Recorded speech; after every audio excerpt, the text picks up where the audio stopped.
లక్ష్మీదేవి మహత్యం ఒక చిన్న కథ. ఒక ఊరిలో సుశీల అనే ఒక పేద మహిళ ఉండేది. ఆమె చాలా కష్టపడి పనిచేసేది.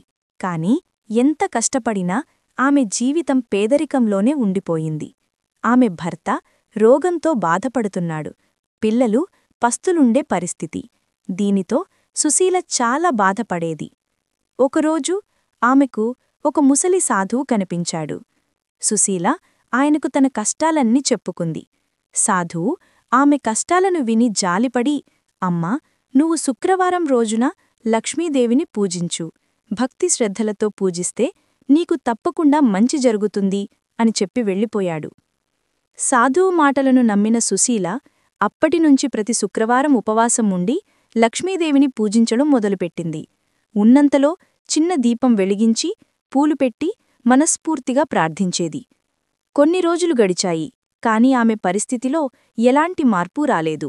ఆమె నిరుత్సాహపడింది. మళ్ళీ అదే సాధువు ఆమెకు కనిపించాడు. అమ్మా, నీ పూజలో భక్తి ఉంది, కాని విశ్వాసం కొరవడింది. నీకు కలిగిన కష్టం నీ గత జన్మల కర్మల ఫలితం. ఇప్పుడు నీవు భక్తితో చేసిన పూజల వలన నీ కష్టాలు తగ్గుతాయి. కాని అంతలోనే ఫలితం ఆశించకు. ఓర్పుతో నిండు విశ్వాసంతో పూజించు. లక్ష్మీదేవి దయచూపినప్పుడు నీ ఇంటిలో అష్టైశ్వర్యాలు నిండుతాయి అని చెప్పాడు. సాధువు మాటలతో సుశీల మనసుకు శాంతి లభించింది. ఆమె మరింత విశ్వాసంతో లక్ష్మీదేవిని పూజించడం కొనసాగించింది. ఒకరోజు రాత్రి ఆమె కలలో లక్ష్మీదేవి ప్రత్యక్షమై, అమ్మా, నీ భక్తికి నేను సంతోషించాను.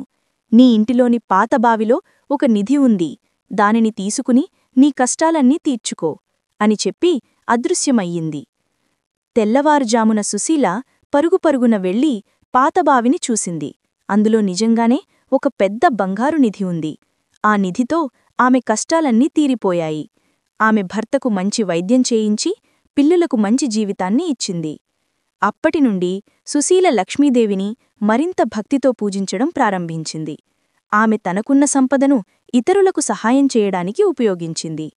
నీతి: లక్ష్మీదేవిని కేవలం ధనంగా కాకుండా ఓర్పు, విశ్వాసం మరియు దయ అనే గుణాల రూపంలో పూజించినప్పుడే ఆమె కరుణ లభిస్తుంది. ధనం అనేది భక్తికి, శ్రమకు మరియు మంచి మనసుకు ఫలితంగా లభించే ఒక వరం. లోకా సమస్తా సుఖినో భవంతు. Thank you for watching.